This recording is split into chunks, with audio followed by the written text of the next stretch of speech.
ఎటువంటి నియమాలు పాటించాలి? పట్టు విడుపు స్నానాల సమయాలు ఏంటి? గర్భిణీ స్త్రీలు ఎటువంటి జాగ్రత్తలు తీసుకోవాలో, అలాగే గణపతి నిమజ్జనానికి ఈ గ్రహణం ఏమైనా అడ్డు వస్తుందా అనేది ఈ వీడియోలో తెలుసుకుందాం. సెప్టెంబర్ 7వ తారీఖున వచ్చే చంద్రగ్రహణం సంపూర్ణ చంద్రగ్రహణం. ఇది భారతదేశంలో కనిపిస్తుంది కాబట్టి ప్రతి ఒక్కరూ నియమాలు పాటించాలి. ఈ సంవత్సరంలో ఇదే చివరి చంద్రగ్రహణం. ఈ గ్రహణం శతభిష నక్షత్రం కుంభరాశిలో వస్తుంది. ఎప్పుడు ప్రారంభం అవుతుందంటే రాత్రి 9:36 నుండి ప్రారంభమై తెల్లవారుజామున 1:25 ముగుస్తుంది. అలాగే గ్రహణం యొక్క పూర్తి సమయం 3:49. పట్టు వచ్చేసి గ్రహణ ప్రారంభ సమయానికి అరగంట ముందు స్నానం ఆచరించాలి. విడుపు స్నాన సమయం వచ్చేసి గ్రహణం అంతా పూర్తయ్యాక చేయాలి. అలాగే ముఖ్యంగా గుర్తుపెట్టుకోవాల్సింది ఏంటంటే పట్టు స్నానం చేశాక ప్రతి ఒక్కరూ తమ నుదుటిన కుంకుమ విభూదిని ధరించాలి.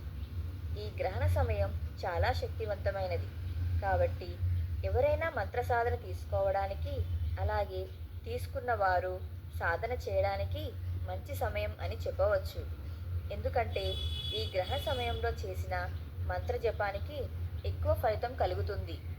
అలాగే మీకు లలిత సహస్రనామం, హనుమాన్ చాలీసా ఇంకా ఏవైనా స్తోత్రాలు వస్తే ఈ సమయంలో తప్పకుండా పఠించండి. ప్రతి ఒక్కరూ దర్పలను తెచ్చుకొని మీ ఇంటి మీద, పూజా మందిరంపై, ప్రతి గదిలో ఒక చోట నిల్వ పచ్చళ్ళపై తప్పకుండా వేసుకోవాలి.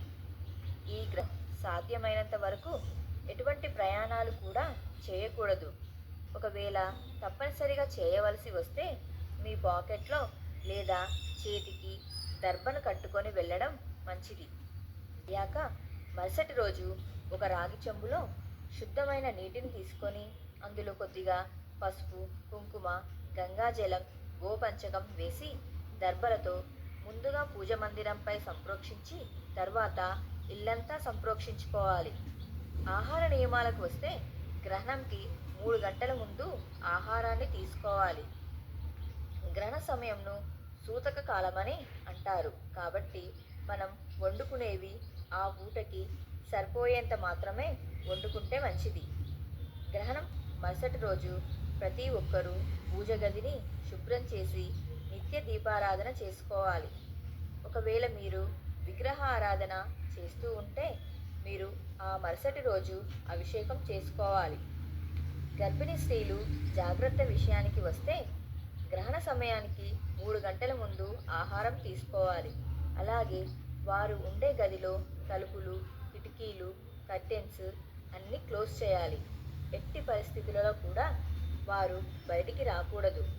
అలాగే మనకు ఈసారి వినాయక చవితి ఆగస్టు 27వ తారీఖున వచ్చింది కాబట్టి ఈసారి ప్రతి ఒక్కరూ 9 నవరాత్రులు మాత్రమే నిర్వహించుకోవాలి. 11, 13 రాత్రులు చేసేవారికి ఈసారి అవకాశం ఉండదు. ఎందుకంటే 7వ తారీఖున చంద్రగ్రహణం ఏర్పడుతుంది కాబట్టి ఈలోపే స్వామివారికి ఉద్వాసన చేయాలి. అంటే 4వ తారీఖున చెప్పాలి. ఈ గ్రహణాన్ని ఎవరు చూడకూడదంటే కుంభరాశి వారు, అలాగే శతభిష నక్షత్రం, పూర్వభద్ర నక్షత్రం వారు చూడకూడదు. అలాగే గ్రహణం పూర్తి అయ్యాక మరుసటి రోజు ప్రతి ఒక్కరూ మీ స్తోమతను బట్టి బ్రాహ్మణునికి స్వయం పాకం ఇవ్వండి.